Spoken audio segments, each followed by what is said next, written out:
There are certain principles that govern the accumulation of wealth. These aren't just tips. They aren't secrets that are whispered in some boardroom. No, they're foundational laws, really, as immutable as gravity.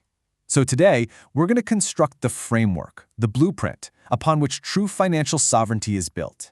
We're going to talk about the 3 pillars of capital.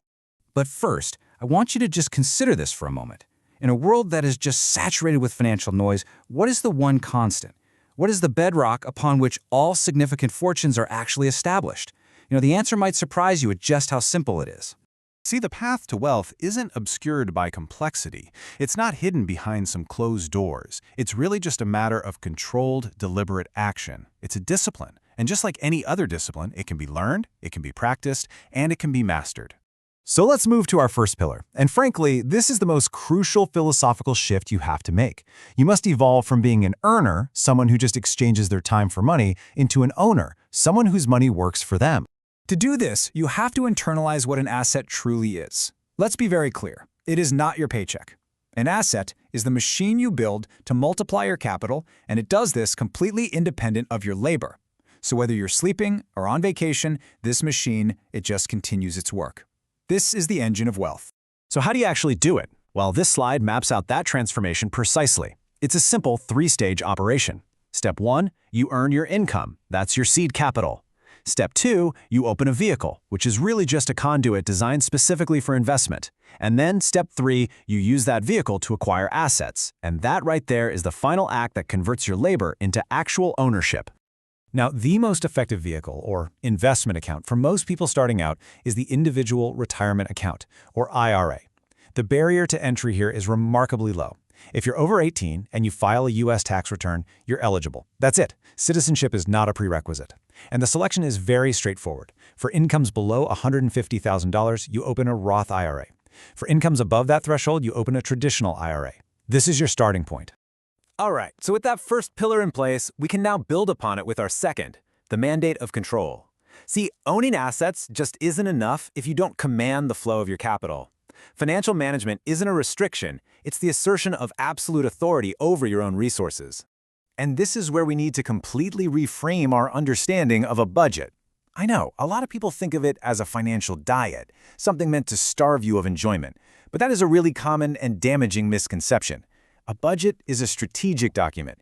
It's the blueprint that grants you total visibility and, because of that, total control. You have to understand a budget's true function. It's an intelligence-gathering tool. That's it. Its only purpose is to show you exactly where every single dollar comes from and where it gets deployed.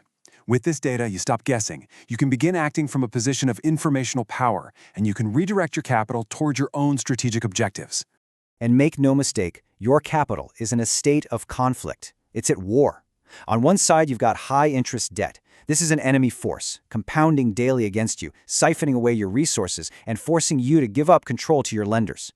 And on the other side, well, that's where your investments are. That's your army, compounding for you, building your resources and solidifying your financial sovereignty. These two forces cannot coexist peacefully. One must be eliminated.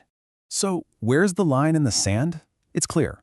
Any debt with an annual interest rate exceeding 10%, that constitutes high-interest debt. We're talking about credit cards, personal loans, a lot of auto loans. This is not a manageable expense.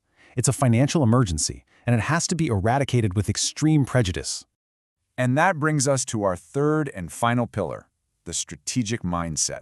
You see, the mechanics of finance are actually pretty simple. The true battlefield, that's in your mind. It's about the decisions you make, the alliances you form, and the discipline you maintain to protect your growing capital. Here it is. This is the single most important question you must ask yourself before any significant purchase. Modern finance is designed to obscure this distinction, to lure you with how affordable a monthly payment seems. You have to learn to see right through this. Can you acquire the item outright, or are you just renting it from a lender? Let me be perfectly clear about this.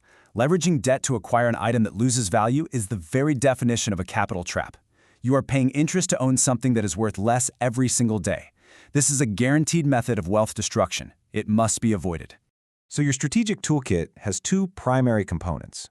First, your financial network.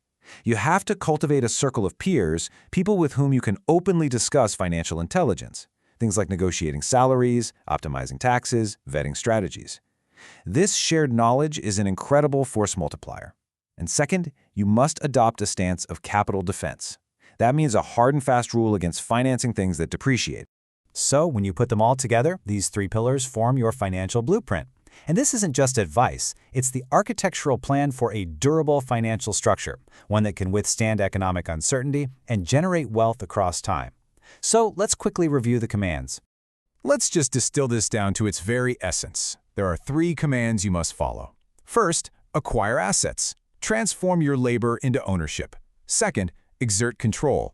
Know where every dollar is and direct it with purpose. And third, act strategically. Make decisions that protect and grow your capital.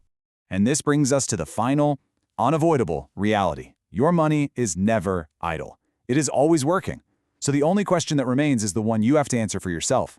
Is it working to build your future, or is it working to build someone else's? The choice, as always, is yours.